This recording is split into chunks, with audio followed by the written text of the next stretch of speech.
In the midst of the chaos that engulfed Europe during World War II, a young woman stepped away from the royal palace and into the grease-stained world of mechanics. Queen Elizabeth II, then known simply as Princess Elizabeth, found herself at a crossroads. The war had transformed her life, and she was determined to contribute in any way she could. The call for service echoed in her heart, and she answered it with a spirit that belied her royal upbringing. It was 1945, and the air was thick with the scent of oil and metal as the sounds of clanging tools and revving engines filled the makeshift garage on the outskirts of London. The princess, donning a pair of worn overalls and sturdy boots, was a sight to behold. Her hands, often adorned with the finest jewels, were now speckled with grease and grime, a testament to her dedication.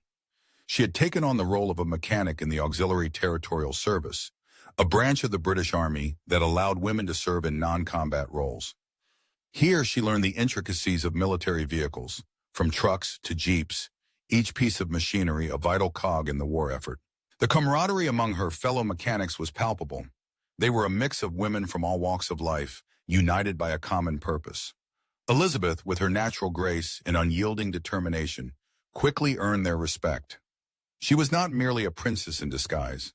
She was one of them, rolling up her sleeves and diving into the work. They shared stories of home, laughter punctuating the serious undertones of their conversations as they worked late into the night, the glow of lanterns illuminating their faces. One evening, as the sun dipped below the horizon, casting a golden hue over the garage, Elizabeth found herself under the hood of a military jeep. The engine sputtered and coughed, and she could feel the tension in the air as her colleagues looked on, some with skepticism, others with encouragement. With a steady hand, she adjusted the carburetor, her brow furrowed in concentration. It was a moment that felt monumental, not just for the jeep, but for her own journey. The engine roared to life, and cheers erupted around her. In that instant, she realized she was not just a figurehead. She was a contributor, an essential part of a larger machine working tirelessly to restore peace. Days turned into weeks, and Elizabeth found herself immersed in the rhythm of the garage. The work was grueling, but her resolve only strengthened.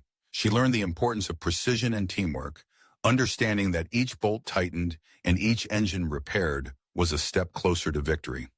The war was not just a backdrop. It was a force that shaped her character, teaching her resilience and humility. One day, she received a letter that would alter the course of her life. It was from her father, King George VI, expressing his pride in her service. He reminded her that true leadership was not just about wearing a crown, but about serving the people. Those words resonated deeply within her, fueling her commitment to her role as both a mechanic and a member of the royal family. As the war drew to a close, Elizabeth stood amidst her peers, a sense of accomplishment washing over her. They had faced challenges that tested their limits, but they had emerged stronger, united by their shared experiences. The trucks and jeeps they had repaired would carry soldiers home, a symbol of their contribution to a cause greater than themselves. When the war ended, Elizabeth returned to her royal duties, but she carried with her the lessons learned in the garage.